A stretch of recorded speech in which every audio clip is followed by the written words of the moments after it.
he is a lump on a log dog. He's low drive, like he will just stand as a statue. He won't wag his tail, he won't open his mouth, he won't pant, he'll just stand there like a statue. As soon as he feels uncomfortable, he shuts down. So this is not a dog that responds well to like heavy corrections at all. He's very, very soft. He's kind of boring to work with for people that like training because he just doesn't get amped. And so he's in a rally class right now. What we're working on is getting his drive up. So this is going to be a good dog for anyone with a lower drive dog to watch and see how they learn. So I have hot dogs in here. He hasn't eaten yet. He just went pee, so he should be ready to go. So your first week is just going to be engagement and drive building and relationship building, because without that excitement, your obedience is going to not be so great because the dog is gonna just be going through emotions. And so to get a dog that's more like, oh yeah, I want to get on the field and kick ass and do this and do that, we have to have a dog that is ecstatic about life in the first place, because obedience sucks. It's just fun because they're doing it with their owner. Really, it's fun because they've built that bond with that person and they're that jazzed about the reward. So I'm going to show you what we're going to do with Atlas. I'm going to tag a voiceover on it, and then that's what you're going to do with your girl all week. All right, so this kind of exercise can be exhausting to do because we are having to be that energy that the dog is lacking. So movement is so key here. So right now I'm luring, just getting him in the mood. I'm talking to him. I always call it my Xena the Warrior Princess voice, where she goes, yeah. It's super tiring to do this, and that's why short sessions are super sweet.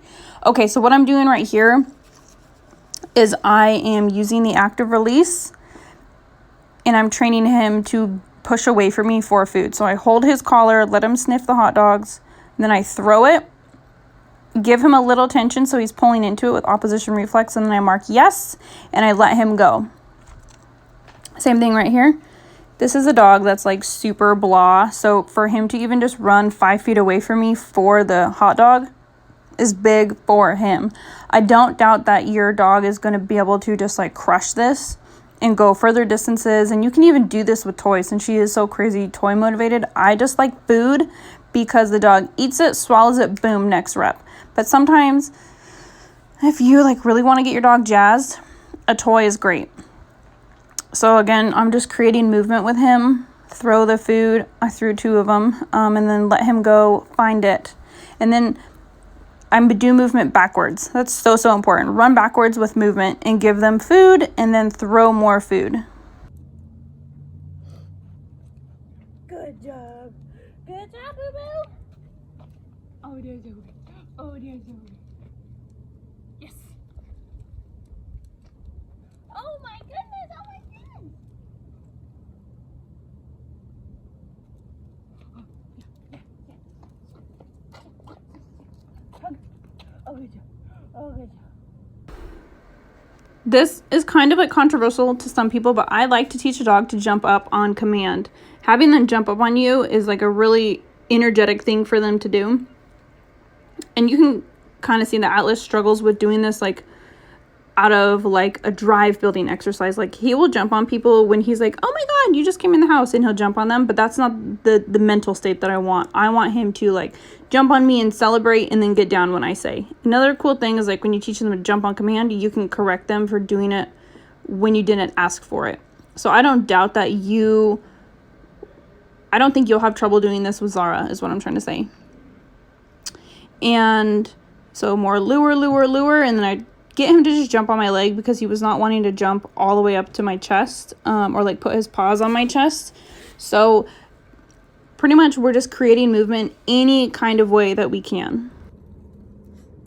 Come on, boo-boo. Hug. Come on. Yeah, good job. Good job. Where are you going? Where are you going? Where are you going? Where are you going?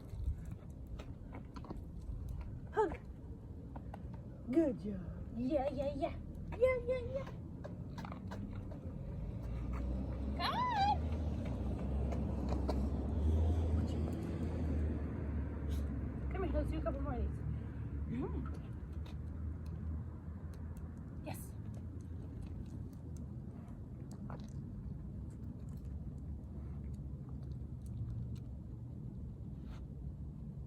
Ready? Ready, Atlas? Come on. I like to use the word ready. So when I say ready, my dogs go ears up and they're like, yeah, time to work, time to do this. You probably have your own thing that you say, and maybe you realize it, maybe you don't realize it, but guarantee you say something before you train, and then your dogs are like, hell yeah, time to party. So I like to try to say that every time I'm like initiating a new sequence of things. So like sometimes I'll say, you want to train, or I'll say ready, or like a lot of people say let's go, anything, but just be consistent so your dog hears the same thing and they go yes. All right, this is my personal dog, Kane. He is a medium drive dog. He is pretty chill. He's 6 years old. I've been doing this kind of stuff with him since he's a puppy. So if I wouldn't have, he definitely would have like plummeted, but I've kind of pulled out the drive from him. So I don't have any food on me. I'm all out. So I'm going to do an exercise with no food, and you can do this with Zara too. Ready? Ready? All right, this is what we're gonna do, and I'll do a voiceover. I'm sorry, I don't have no food. Come here. Actually, what I am gonna do is I'm gonna use the leash as a toy. I forget that he likes to do that, and I'm pretty sure Zara likes to do that too. So I'll show you what I'm gonna do. Ready? Ready, ready, ready. So you can hear I've already said ready a few times just to get him like amped up. So he's not a hard puller, so I let him win a lot, and I am using the word pocken as my bite word. A couple times I said, okay, get it, and then I was like, duh, why am I not saying his bite word? So then I say pocken and pull, pull, pull. Oh, you're so strong. I let him win. And that's going to be something super, super important that you do for Zara too, is let her win 70% of the time and then take it away after that so you can do another repetition. But pretty much like when she's in this like puppy futile state, we have to like empower her so she's like punching back into rep after rep after rep because she knows that it's fair. So I'm not actually giving him any commands. He just knows the drill. Like when I walk like that, like you go in the close position. And so I let him win, and you can see how I kind of like shuffle, shuffle, shuffle and give him movement. He really feeds off of the movement. And then I also have him do a hug right there. That's what I call like my paws up on me is hug. And then I do another bite session, and I kind of push on him, just give him like some fight here and there, and like he really, really enjoys it.